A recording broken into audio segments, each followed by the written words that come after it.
County in partnership with the Steamboat Pilot and Today. My name is Lisa Slitchman, and I'm editor of the newspaper, and I will be moderating again. Today's panel is going to focus on how COVID-19 has impacted Casey's Pond Senior Living Community in Steamboat Springs. And we appreciate all those that are on the panel this morning. I will introduce them. So if you guys would just wave when I say your name. First off, we have Brad Boatright, Executive Director and CEO of Casey's Pond. We have Kari Ladrow, Routt County Director of Public Health. We have Sarah Floyd, who had a family member at Casey's Pond, and she also serves as Executive Director of the Winter Sports Club here.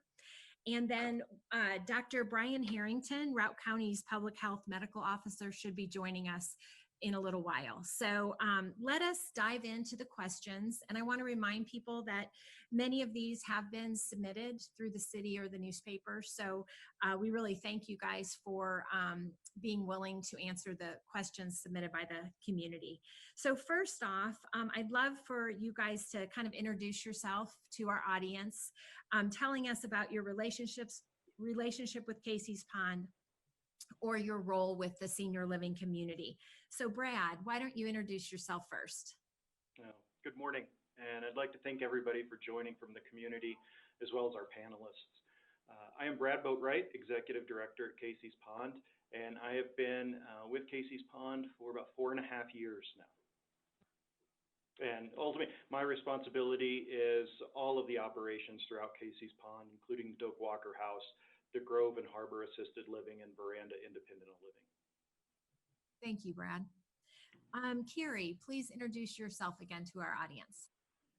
Good morning. Thanks for having us, Lisa. My name is Kari Ladrow, and I am the Director of Public Health for Routt County and Moffat County. And I work with the assisted living and the entirety of Casey's Pond in this particular situation. But then in addition to that, Brad and I and his team and our team have worked really closely in the last, I'd say, year and a half to 2 years as part of our Community Infectious Disease Emergency Response Team, our CIDER team, in preparation for any infectious diseases that would come along. And this happens to be a scenario where we are putting our work and our preparation into action, but we've been working together as partners in the community for quite some time now. Thank you, Kari. Sarah, could you explain your connection with Casey's Pond, please? My mom moved to Steamboat to live in Casey's Pond in 2000, I think it was 13, which was when Casey's Pond opened. She moved and lived independently till 2018 and then moved to assisted living in the fall of 2018. And she recently passed away from the virus. So, thank you, Sarah, for being here. And Dr. Harrington has joined us. So Dr. Harrington, will you introduce yourself to the audience and specifically how you have been working with Casey's Pond? Yes, so I've been involved with Casey's Pond since I moved here to Steamboat 15 years ago. I've taken care of patients there. I've had friends who are residents there. For about 10 years, I was the medical director there and then handed it off here a couple years ago to Michelle Jimerson. But currently, my involvement has been as the medical officer for the public health department and then our active engagement with them during this COVID crisis and the outbreak there at the facility. Thank you very much. Okay, let's get into our first question. And so Kari, we'll start with you and we'll also let Brad and Brian also answer this, but what is the current situation at Casey's Pond in reference to COVID-19? As far as the current situation, we, as the media has conveyed out, as Brad's team has conveyed out, there is currently an outbreak there as classified by CDPHE. And just to clarify for everyone, the classification of an outbreak is when there are 2 or more residents who become ill with a virus within a 14-day period. And so we have identified collectively, everybody on this panel in the community and CDPHE, that there is currently an outbreak of COVID-19 at Casey's Pond. Thank you. Brad, would you add to that as far as, what you all are currently dealing with? Sure. So Actually happy to start out to share that as of yesterday, we have no more active cases of resident COVID-19. The last resident was taken off of isolation yesterday. We did have a total of 11 positive residents and 11 positive staff members. And of the staff, we've had 10 of those 11 are officially recovered. So there are some success stories, as you had mentioned before, and want to thank again Dr. Harrington and Kari for making tests available. We've heard stories where testing is very difficult to obtain. We also know that testing is a key to success in trying to minimize that spread. And to date, we have had 350 tests administered at Casey's Pond. We have started another round of mass testing. We have had now 182 staff members tested, as well as 168 residents. Now, I do want to clarify that that is multiple residents that have been tested. So as of today, we are also beginning another round of testing for staff members in the Grove and the Harbor Assisted Living neighborhood. Thank you, Brad, for that really positive news. That's nice to hear. Thank you.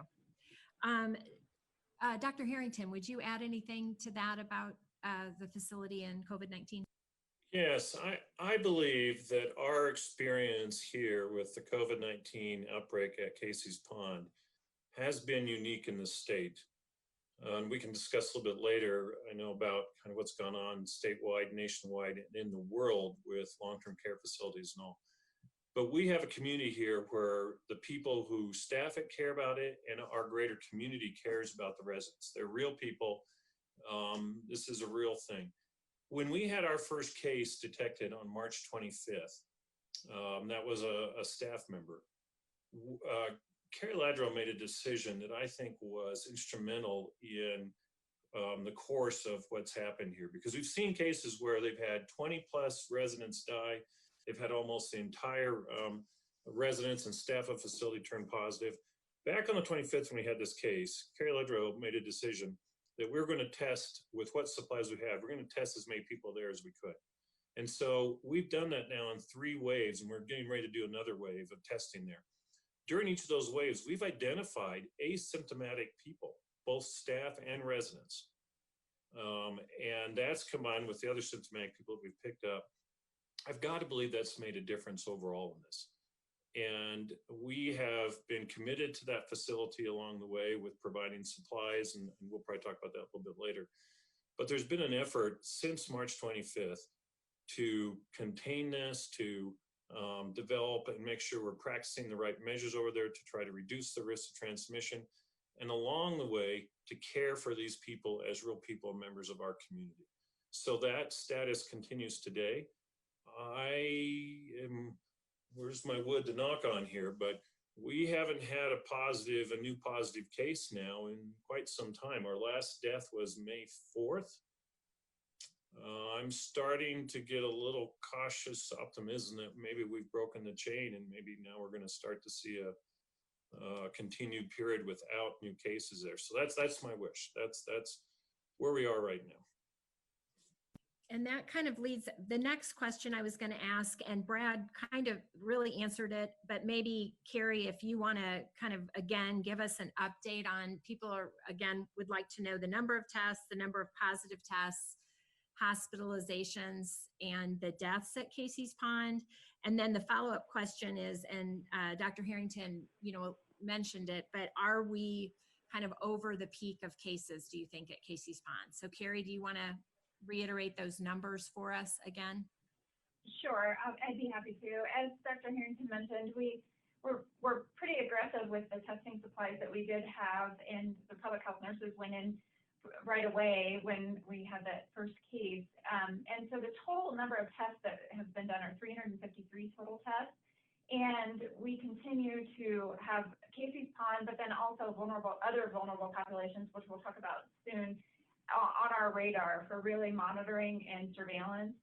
And so Brad already mentioned the numbers of residents and staff there. I do want to point out that when there's an asymptomatic carrier, if we're able to identify that asymptomatic carrier, essentially that's that's equating to lives being saved. And I mean, just to put it bluntly. And so the partnership that we've been able to do through the testing that we've done and the support that Casey's Pond has been so open and transparent to us all doing has been critical in saving lives. And so as we continue our fourth round of testing, as Dr. Harrington mentioned, we are hopeful, but we're cautiously optimistic about the results that we'll find out of that testing.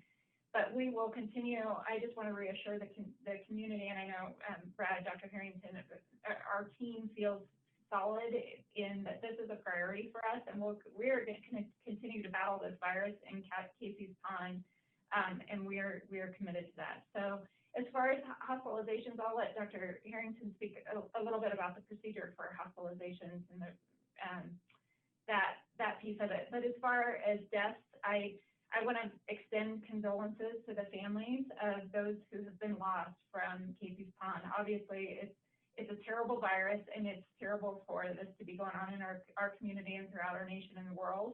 And I first and foremost want to extend condolences to Sarah, who is brave enough to be part of this panel after having lost someone to the virus. So first, I wanted to convey condolences to the families.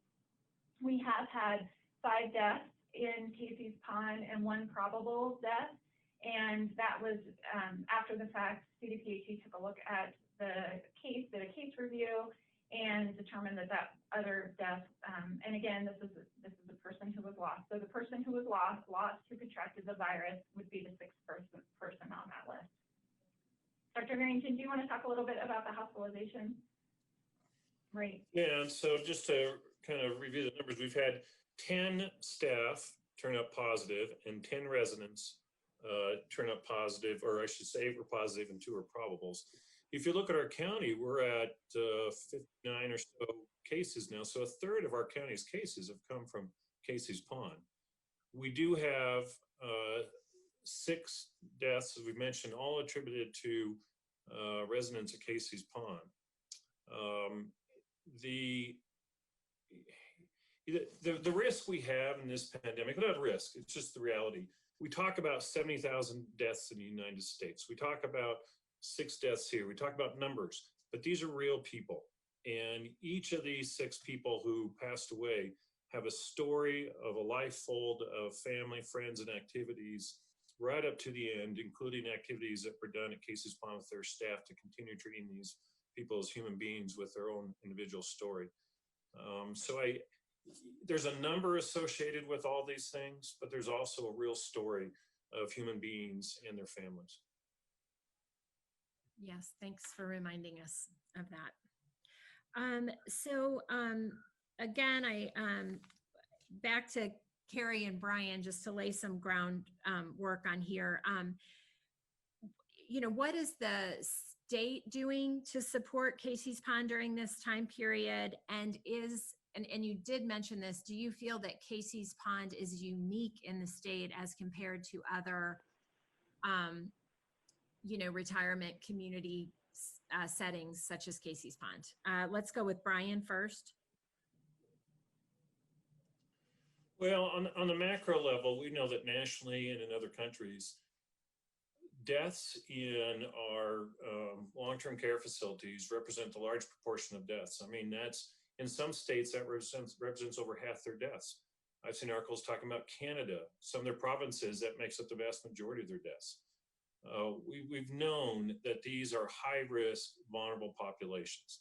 And if you look in Colorado, currently, and they've grouped it now, including jails and meatpacking plants and other places, cumulatively, these represent 57% of the deaths in Colorado. But if you just look at long-term care facilities, that number is somewhere around 40% of the deaths in the state. We have long-term care facilities in the state that have had over 20 deaths, and where almost all of their staff and residents have been positive.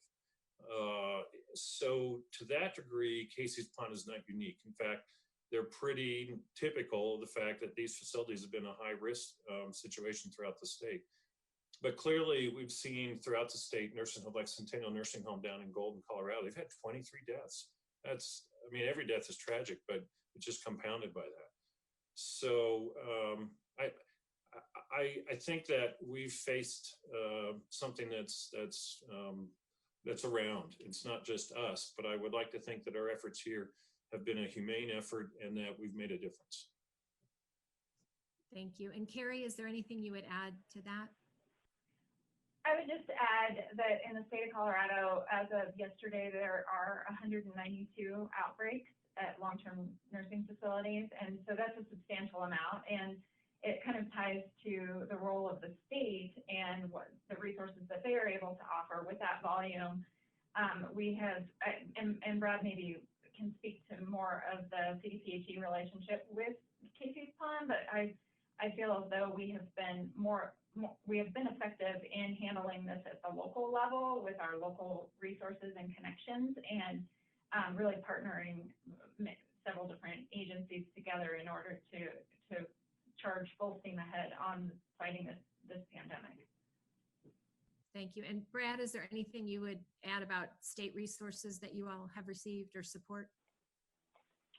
Yeah, I'd like to first, I want to thank Kari, again, truly at the local level through the county has provided a large majority of our PPE or personal protective equipment. We are starting to work with the state a little bit more as they transition into a system to deliver PPE. But up to this point, it really has been a large contribution from the county, as well as the community at large, who have taken the opportunity to use their sewing skills to provide homemade masks, homemade gowns, which we just hit a peak where the need was so high that we were trying to create backup opportunities or backup stock to make sure that we had enough equipment long term. But again, the county has been the biggest support so far.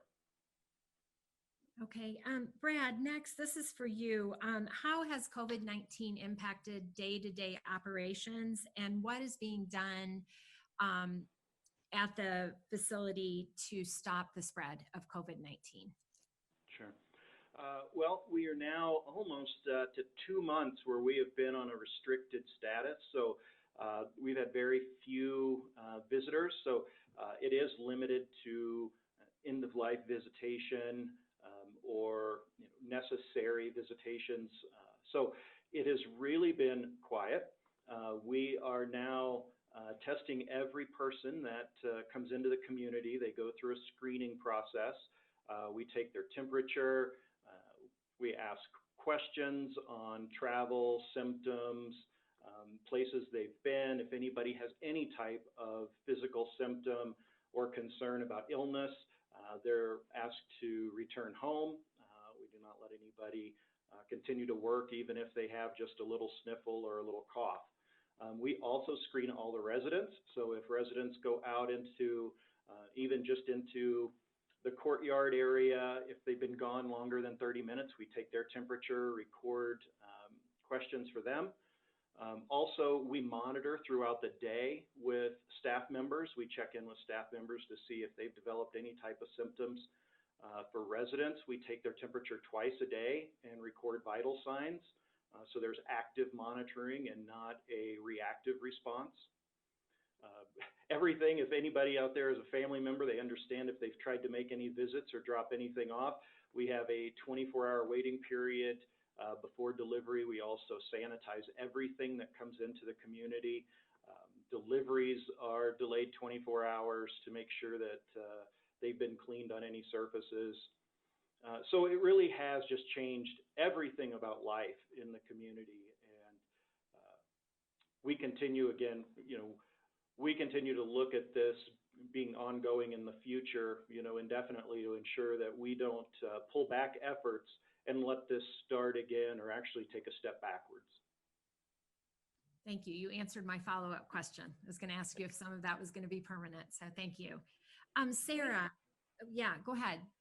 Oh, I was just going to interject real quick, and Brad, I have to testify to your policies that you have in place there. Yesterday, I tried to drop some supplies off, and I went into the concierge, parked my car in the little roundabout, and went into the concierge with my box just to do a quick run-in.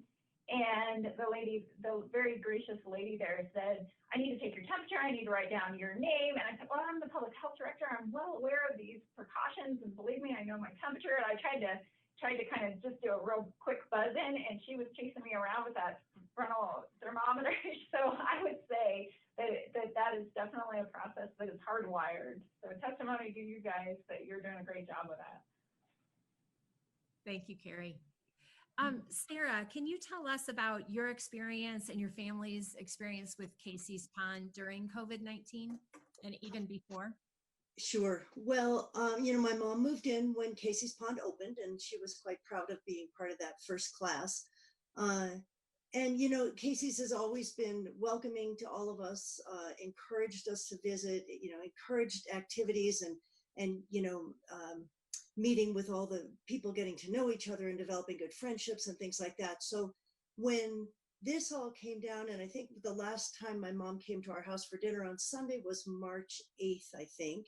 And we dropped her off and then started to get notifications that, we couldn't come and visit unless it was urgent or critical or end of life, I guess is the words.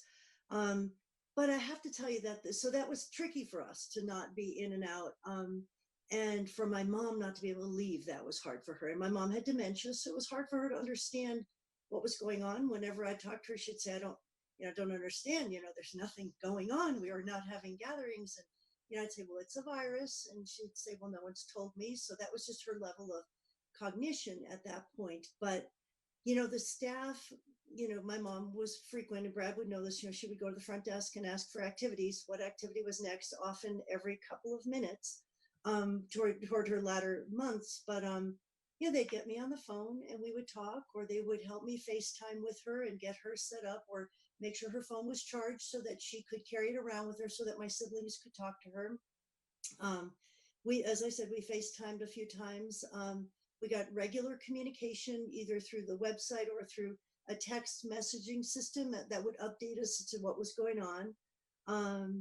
And, when we got the notice that my mom had been tested as just part of a screening, she was not symptomatic. But when we got that call, I had numerous calls from various people, on the staff saying, do you have questions? How would you like us to handle this? And I spoke with her doctor also, but, we just want to make sure she did not have symptoms for a period of time after the testing, from my understanding. And then she started to slow down, but we were able to Zoom with her. She was on the first floor, so, her window was open, so we could be outside and we play music and do things like that. So I felt like, as everyone has said, in addition, and I don't know the medical terms of protecting and all of that, but she was treated as an individual. She was cared for. Oh boy, I didn't know that was going to happen. But, truly, I think the staff was as affected as we were. She really meant something to them. And I'm not saying that lightly. And I'm not saying that, in any way other than they truly felt the loss. And throughout the day, I got calls from people. And I cannot say enough about this, Brad, but Kathy Reese had made videos of my mom over the last year prior to this situation. And I got an email, my brother and sister and I got an email the day after my mom had passed with about a dozen links of interviews of my mom about her parents, about us as children, about meeting my dad, about what she liked to do on various holidays. And I would tell you, we would never have done those videos had she been with us. So the thoughtfulness to do that, and then to send them, all archived, all in chronological order, and we have shared them, because in this time, to lose someone in this time, you can't be with them, you can't all be together, all of those things.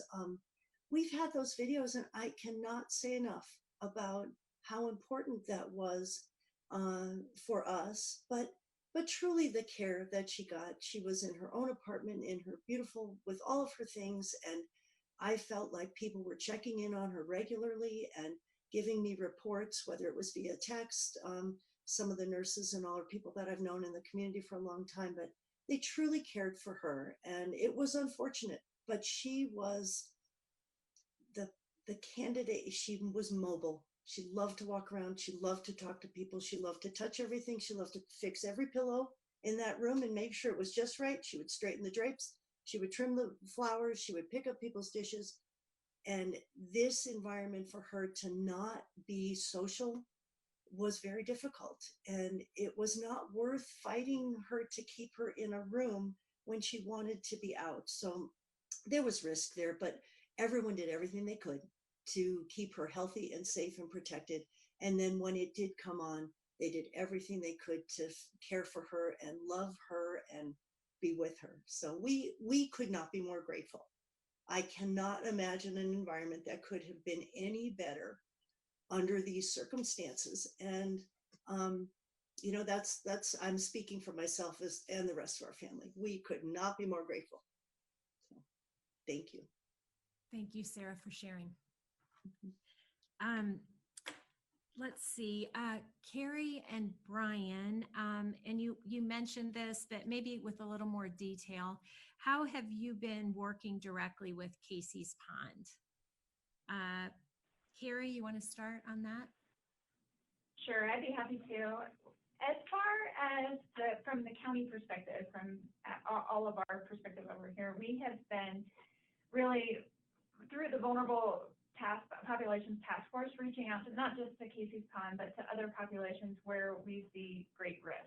And that's the Haven, that's Horizons, that's Casey's Pond, that's Sandrock Ridge in Moffat County.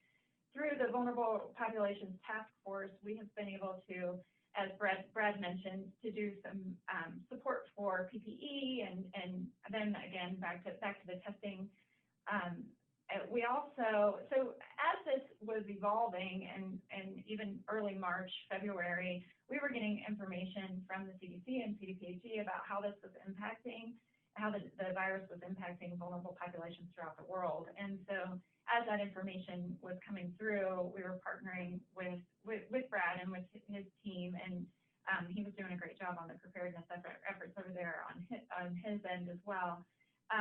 In addition to the Vulnerable Populations Task Force, we also, through the Emergency Operations Center, have been giving daily updates to the commissioners and to elected officials. And then also the Emergency Operations Center has been operating with a lot of strategic planning and supports available. And so I just wanted to commend the Emergency Operations Center and Mo DeMorat for his leadership and Emmy for some data surveillance. In addition to that, we have the contact tracing strike team. And so any cases, as we mentioned, we're going into our 4th round of testing with Casey's Pond and then also our other vulnerable populations. And the contact tracing task force, really the design of it is to be able to mobilize quickly to support these testing efforts and get other folks who may have been exposed to the virus in for testing and to monitor them for symptoms on strategic days following the interview. And so there's been a series of different collaboration efforts from the county with Casey's Pond, but then also with other vulnerable populations within the community. Brian, would you add to that? Yes, I think we all appreciate that this pandemic, both in the world and locally, has been filled with a lot of unknowns and uncertainty. So through this process, I know a lot of our engagement with Casey's Pond has just been brainstorming. It's been phone calls and texts trying to figure out, okay, we have this scenario, we have this, how do we deal with this? Because a lot of it has been kind of learning as we go along. Also, there's been the issue of identifying, problem solving, and then trying to figure out where the resources are that can help places like Casey's Pond. So I would say there's been a lot of process work involved in trying to figure things out, make connections. Kari's connected with the state level CDPHE, and so is able to often make some connections there and seek answers and resources from them. The county has been paying attention to this. This is a kind of a topic point in our Emergency Operations Center. It gets discussed with the supply issues. We discuss at times, or I discuss at times when we talk about the numbers in Steamboat, about how we look at Casey's Pond either as a part of the whole or whether we do it separately. And certainly it's a unique environment with unique situation.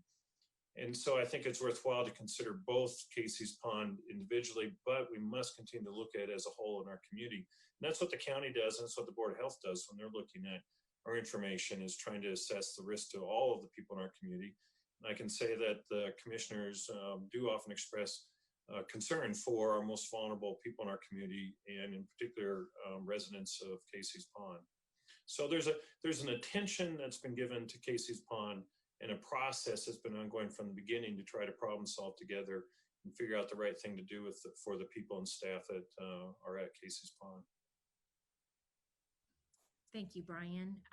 Brad, we have a lot of people asking about your staff who are working with, these vulnerable populations. How are they holding up? How are they responding? How would you answer that?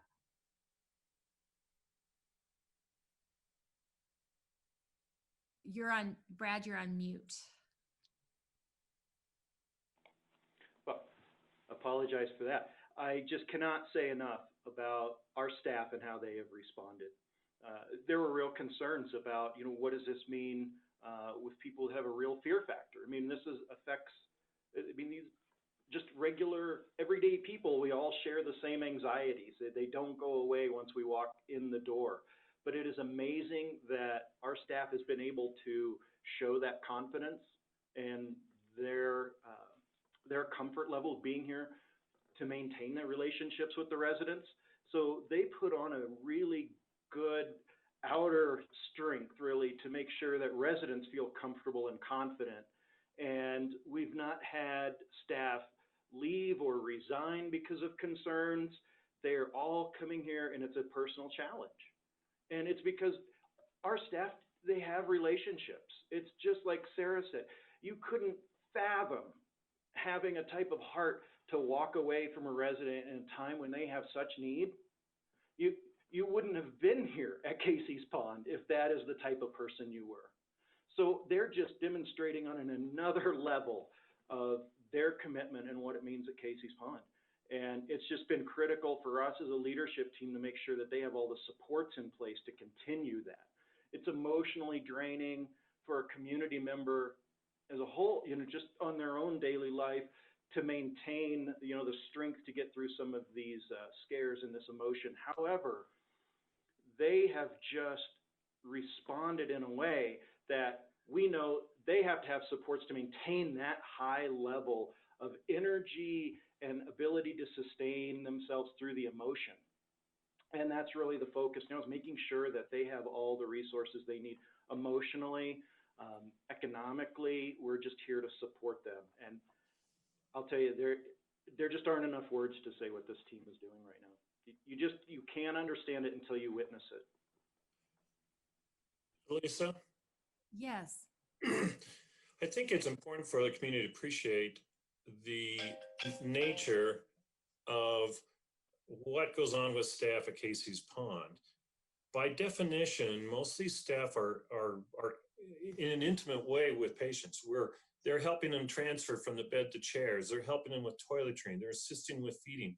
It's a very close, almost physical relationship. And I think that it should add extra fear and concern for anybody in this time. And it's in spite of those extra dynamics that the staff have persevered there and continued to care for people out of their, I think, human caring for residents there. That it's every place in town, I think, has their unique characteristics in terms of risk and fears and what they have to be concerned about with this virus. But clearly at Casey's Pond, the staff role with the residents there it's a high touch thing. By definition. And so every day that these staff go in, they know that they're going to be in close contact with patients, in some cases, patients who have COVID-19. So I applaud them. And you read stories about a lot of the care facilities around the state who've all of a sudden not had staff. In part because staff get sick or whatever, but they just haven't had staff returning. People have been afraid to work. And I know there's been a lot of challenges here too to maintain staffing and all, but I think we've persevered at Casey's Pond in a way that many other places have not been able to. Thank you for that perspective. Sarah, you mentioned a little bit, but could you describe a little bit more how the employees at Casey's Pond cared for your mother while she was battling COVID-19? Um, I'd have to go to before that. Casey's Pond, is a community, and in the true sense of the word, they work and operate as a community and care for each other between staff, between residents. Residents look out for other residents. So it's the culture that's been created over there prior to COVID-19 that I believe is what's reinforced all the good things that have happened during this crisis. I don't think you could take a group of people that treated it like a job and just showed up and then see the kinds of behaviors and commitment and true compassion and caring for people. That didn't just happen with COVID-19. That's been developed throughout the time that my family's been involved with Casey's Pond, from the day the doors opened. And every staff member that comes in contact with the residents truly knows about them and knows about when you're working with people at that stage of life, they've had a long life and they've had amazing experiences. And to know what those experiences were for people well before this crisis creates that relationship. And as Brian said, it's a physical relationship, but it's an emotional relationship and connection. And so that's what has happened for our family and for my mom throughout her entire time there.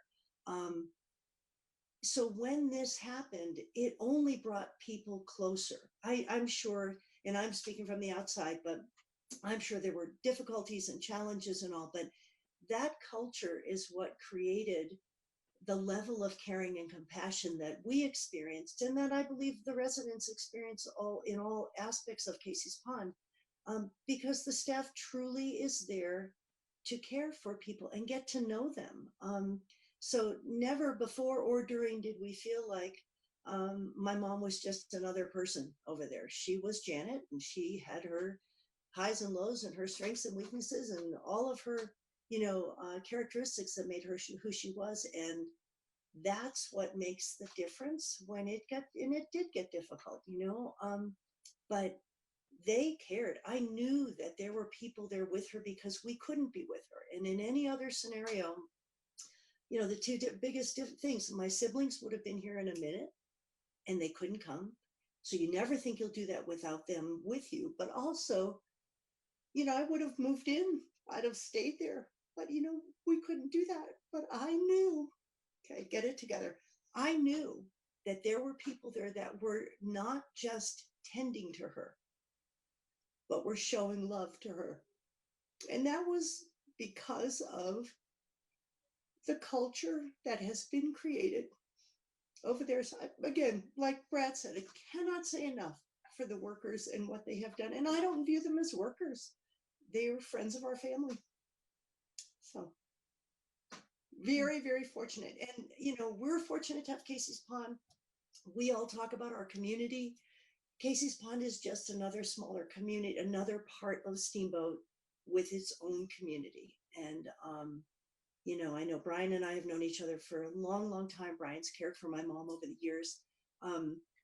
How blessed we are to be in a small community where the care, whether you're in Casey's Pond and not in this scenario and you need to get to the hospital, it's right there. And the doctors are in and out. And that connection is enormous in all aspects of our lives. But in the later part of your life, to have things be easier, it's easier to get to the doctor. It's easier to get to the hospital. It's easier to have the doctors talk to each other.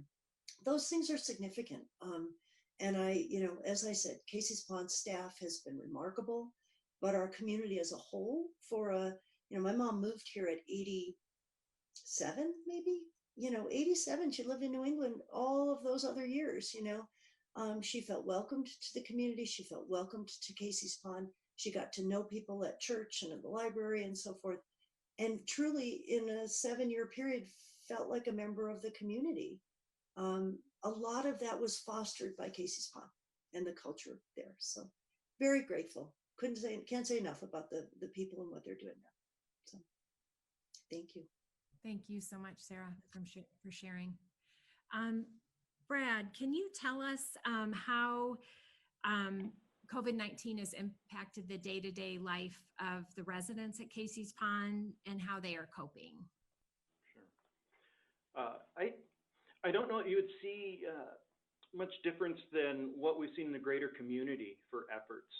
Residents are wearing masks outside of their apartments. We are not doing communal dining right now, so that's a change in life, is room service. However, with this beautiful weather, people are still getting out. You can stay in the common grounds. We have people that are gardening, again, maintaining the social distancing, wearing masks, being very smart about what they're doing, but remaining engaged in what they can. We certainly are aware of the risks that come with isolation and how important that is to your mental and physical health. So while we are combating this virus, we are also highly focused on making sure that residents continue to have the best quality of life you possibly can through these hard times. So right now, I think the residents have been so resilient, and most of the comments I get when we talk about the status of where we're at as a community and the residents, we put out messages. The resident comments back are, we're not worried about ourselves, we're worried about the staff. We're worried about how the staff are doing. It is just amazing, because at the same time, the staff are saying, we're not really worried about myself, I'm worried about how the resident is doing. So I think it just goes back to Sarah's comment. It is just a culture of family, and each person is worried about the other. And I think that's probably why it's been, relatively successful in combating this, because everybody's in it together. Thank you. Next up, we know that there are other senior living centers in Routt County, and there's other vulnerable populations, such as, Horizons, some of their living centers. So what has the county been doing to closely monitor other populations outside of Casey's Pond? Brian, do you want to start with that?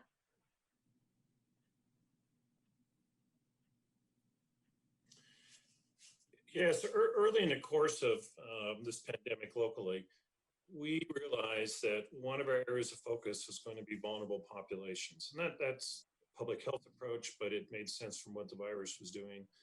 So we've, from an early point, had a lot of attention on such populations. That includes Casey's Pond. It includes the Haven over in Hayden, and Rock Ridge over Moffett. It includes Horizons. And these are populations where we've done select screening testing with them. Now, those facilities have all incorporated their own mitigation processes to try to reduce risk. They have limits on who can come in.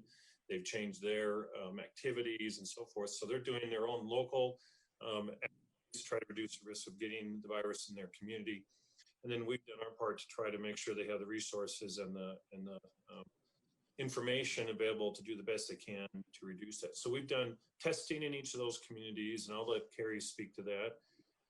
And we've been in touch with them on a pretty regular basis. And so far, the other communities have been disease-free, and I think that that's a happy note. And of course, things can always change, but we've done well. Not we, but the community, I think, has done well collectively in those places that we haven't seen an outbreak in them. And I'll let Kari comment further. Kari? Sure. Yep. So in April, it wasn't, I would say there was some swimming upstream from our testing as far as CDPHE goes. It was a little unconventional to do the things that we were doing as far as testing vulnerable populations. And so I would say that I'm happy that we chose to fight that battle. And we did go in to the Haven on April 11th and did 44 total tests there. And we were able to test all the residents and all the staff there. And we're on a second round of testing this week for, again, all the residents and staff there as far as the Haven goes. And Northwest Colorado Health, as Dr. Harrington mentioned, does have their own mitigation plan in place there. for Sandrock Ridge, which is the Moffat County facility, we public health did 49 tests there, and we were able to continue that effort and are continuing that effort this week, again in commitment to the vulnerable populations. For Horizons, we tested all the staff and all the participants with Horizons, and are also doing again another testing effort with that population. And I would say one of the other sort of unspoken vulnerable populations that we have done some testing efforts with and have tried to do some mitigation efforts with is our non-English speaking population. And so we did do a testing effort within one of the communities where there are a lot of people who are not non-English speakers, with the partnership of integrated communities. And so having the interpreters handy and also being able to do some education and outreach to that population as well, I think has been an important vulnerable populations effort. So those are the vulnerable populations that we are, the centrally located vulnerable populations that people think of.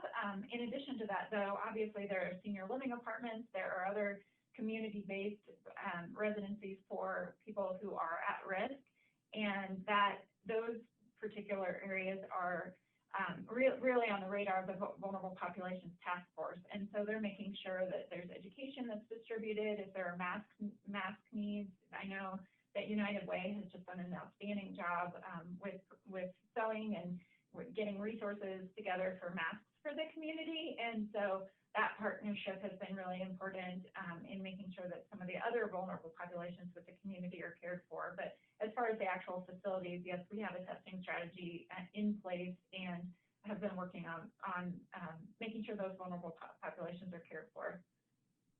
And Lisa, I would add that, there's a lot going on, and it truly does take a village to do all this. At the risk of omitting a lot of important people, some key people are David DeMorat with the Emergency Operations Center. He's been very key in terms of a lot of the coordination efforts with the county.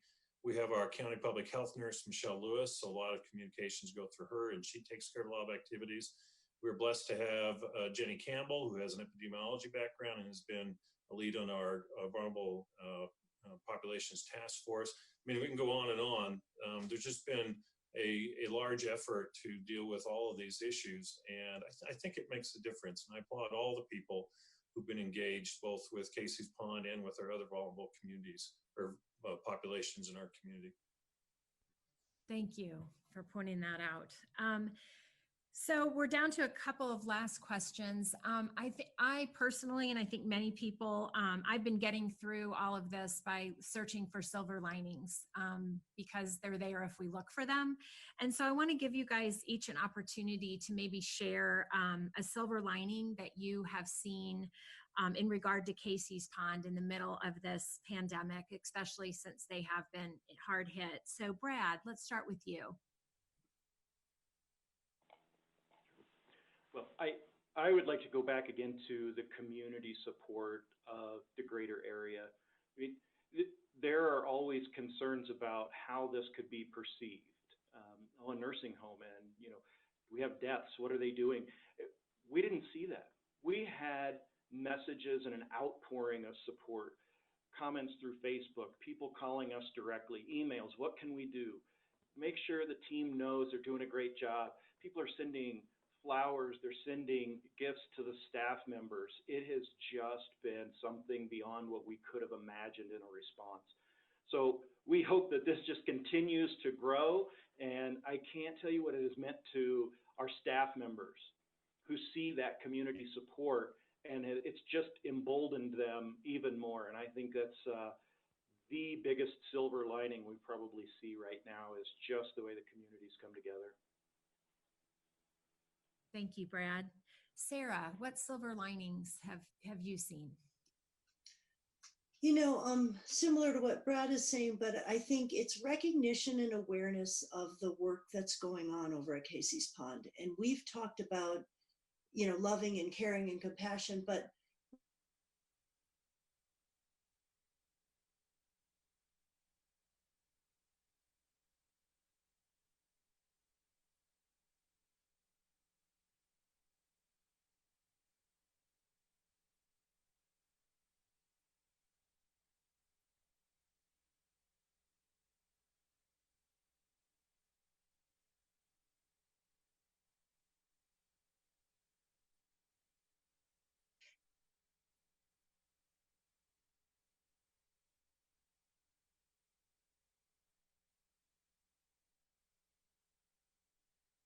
the way that this happened, I think they felt responsible. They were apologetic to me, and never ever would I feel like they had done anything that they were at all responsible for what happened. It is a crisis, and this is what happened. But that sense of responsibility puts so much pressure. So I don't know if this is a silver lining, but so much pressure on the staff, because it's different than when someone's older and passes away from natural causes or something.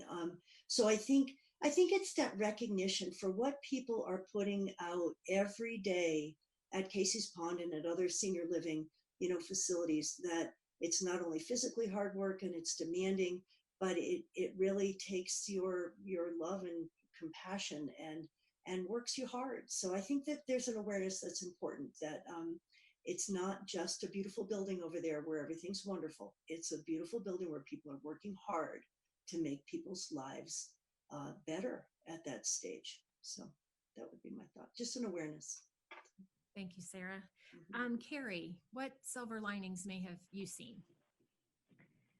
I would say, really, in keeping with what Sarah and Brad already said, I think this has really offered an opportunity to cherish our seniors and vulnerable populations. I think sometimes with the stories that come out after someone has passed away about how rich their lives were and all the great adventures they had and things that, whether they were fought in the war or they were a nurse or whatever, I think it really is an opportunity to take a moment and pause and really pay homage to our seniors within our community. And I would say that that's been one of the most touching parts. It's been an incredibly difficult situation, understandably, for so many people. But I think it's a gentle reminder of the value and everything that our seniors have to offer. And I think Casey's Pond has done such an outstanding job in recognizing that. Thank you. Brian, what would you add as far as silver linings are concerned? Life is a process, and the human experience is a process. And one of those phases is the dying process. That is part of living. One of the many sad stories that I see in this pandemic, or the type of story, is stories of people dying alone. We don't want to die alone. And I've been touched by what I've seen in these difficult times go on at Casey's Pond. One of our residents who died there recently, that person's spouse had their own health issues and not been able to see him for over a month. And as he was dying from this COVID virus, it was a sad time of thinking, how could they be in touch with each other? How could the family see him? How do you get closure? How do you say final things? How do you make it feel like your loved one's not alone? And in the midst of that, Melissa Bray, the nurse who's in charge of assisted living, and realize the context here. When you have people with COVID-19, you're trying to minimize your touches with them because you yourself are worried and all that. But in the midst of this, Melissa Bray took her own computer into this person's room and was able to provide a couple connections with the family. He got to see his grandson, got to have some final words. So those experiences to me are silver linings, because when I see what's going on around the country, so many people dying alone, I feel like there have been some real positive stories at Casey's Pond of trying to not let it be quite that way. And I think that's a silver lining. I applaud the staff at Casey's Pond for that. Thank you, Brian. Sorry. We'll come down to one last question and then I'll let you guys share closing thoughts. So is there, I think, another huge, maybe, and you guys have mentioned it, but we have so many people that want to know how they can support the community at Casey's Pond, not only the residents, but also the employees. So is there something that you all could suggest that people could do? So Sarah, could we start with you? I knowing right now that visiting isn't great, but I think if you know someone in your neighborhood, or someone in your social group that's working there, just to let them know that you appreciate what they're doing, similar to doctors and nurses in the hospital, or firefighters, or that that recognition for what people are going through. It's not just a day of work, their workload and their, and I would say this, I went in to visit, I did get the opportunity to go see my mom. And they met me out front and geared me up with glasses and a mask and a head thing and a visor. And, can't imagine working with all of that on every day and trying to be caring and compassionate to people fully, geared up. So I guess I just say as a community, just to be aware that, to look out for people that are in these situations frontline, whether it's Casey's Pond or, even at the grocery store or driving buses or firefighters. There's, people are really putting themselves out there fully to help through this crisis. So that would be my thought. Thank you. Kari, what would you suggest that people could do to support the community at Casey's Pond? I would reiterate the 5 commitments because we are not yet out of the woods with this, and it's going to take every individual in the community committing to washing their hands, practicing social distancing, staying home when they're sick, making sure that they seek testing if it's needed, and wearing their masks to keep these vulnerable populations safe. And so I would just ask that our community continue to commit to the 5 commitments, and there are people's lives that are depending on it. Thanks. Thank you. Brian, what would you add as to how people could support the community at Casey's Pond?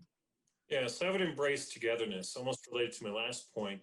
In these times it's challenging in part because we're alone, right? Our social distancing, all the activity changes. But Casey's Pond is our neighbor, just like the neighbor on our street. And so as we care about each other and our neighbors, we need to continue to care about Casey's Pond. And I would suggest as Casey's Pond goes, so goes our community. So my message is that we reach out, we support them like Sarah suggests. Let somebody know, either staff or resident there, that you're thinking of them, and that we appreciate the work that they're doing, and that we are together and not separate. Thank you. Brad, what would you add about how the community could support you all? Sure. Well, I would say that the key to success for us in the community at Casey's Pond, it really does come back to the well-being of the staff, because how well they're doing will directly reflect on how well the residents are doing, right? They set the tone truly.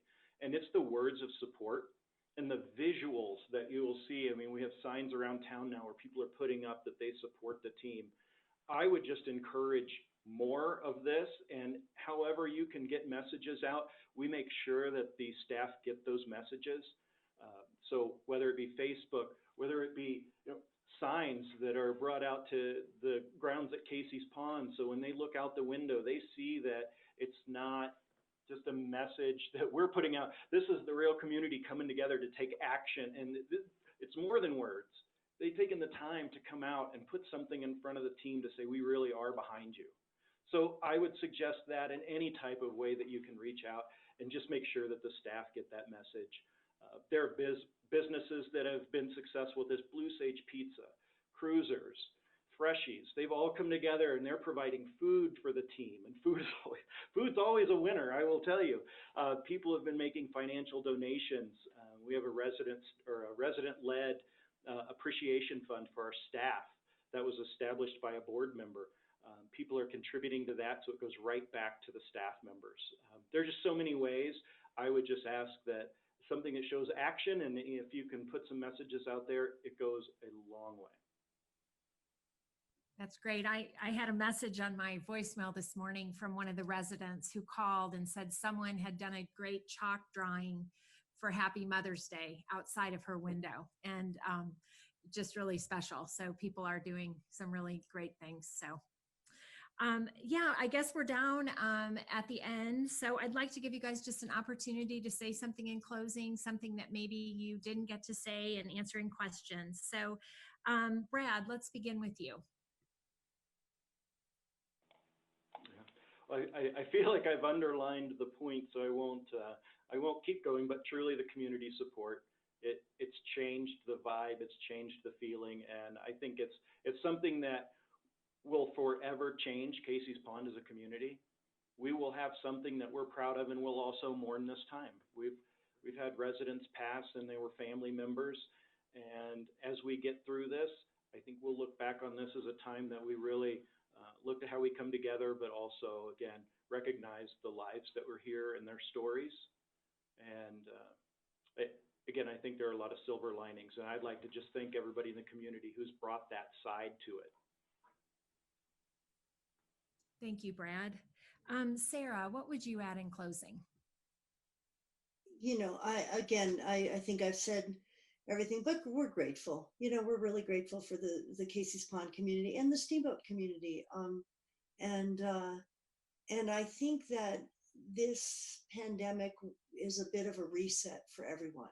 And my hope would be that, you know, we all want to go back to normal and in certain ways, but I hope that there's some learning for all of us. I think for our children, I think they will be more resilient. I think the kids that I work with, you know, we're seeing this flexibility and openness. And I think that, you know, we'll all get through this to whatever the next phase is, but that we're very fortunate as a community, and maybe we need to understand and appreciate that a little bit more. So I hope that, you know, I hope that as we get through this, we remember our gratitude. I hope that I remember my gratitude for the people at Casey's Pond and what they did, you know, for my mom in her last days, and that we don't just go back to being busy.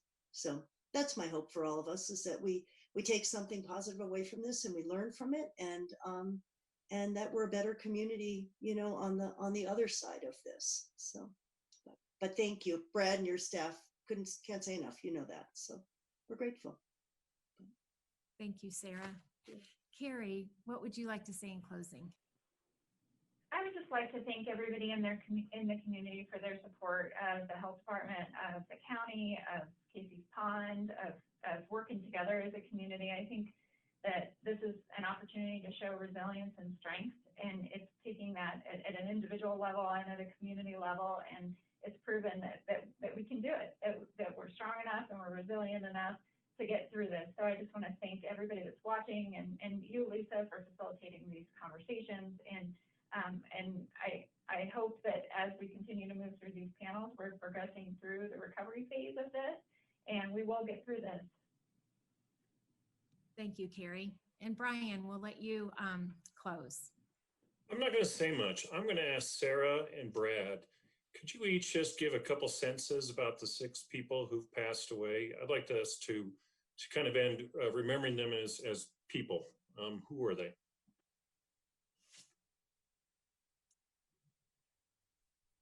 Brad, do you want to go ahead and then let Sarah talk about her mom, which, however. Well, there were residents here who were here for, as Sarah said, her mother here for 7 years, have witnessed everything that has changed with Casey's Pond and in the Steamboat community. Some people have lived in the Steamboat community all their lives. Some were people who had moved here from another part of the country that enriched this community and brought a whole kind of a melting pot of culture to the community.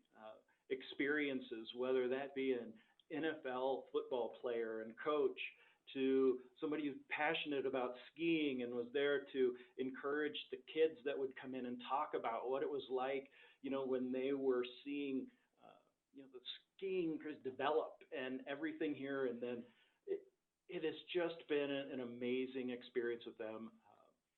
And it's been because they've shared with staff and staff's family. And that's the other important component to this, is how important the family support has been for the staff members and for the residents. They've had an opportunity then to come in and understand and get to know the residents and their families as well. So it extends beyond one person forming a relationship. Entire families have come together through this, and it's just been very, very special. And there's more stories than you could probably ever tell. Thank you, Brad. Sarah, would you add something? Ooh, you know, Brad's in more contact with all, but I just think for all of us, and I don't know that I can. My mom she was awesome. She was a lot of things, but lived a very, very full, adventuresome life. But I think it's the connections, and not for us not to forget that every one of these people in this later stage of life has these stories and this wealth of knowledge and this, the experiences, and to, you might walk by somebody who's sitting in a chair who looks like they're just sitting, but there's a lot inside that can come out. And I think that that's probably what I see or have seen at Casey's Pond between the residents who then knew each other's lives, but with the staff and all. And I guess, that's just my thought with all older people to cherish and pull out those stories.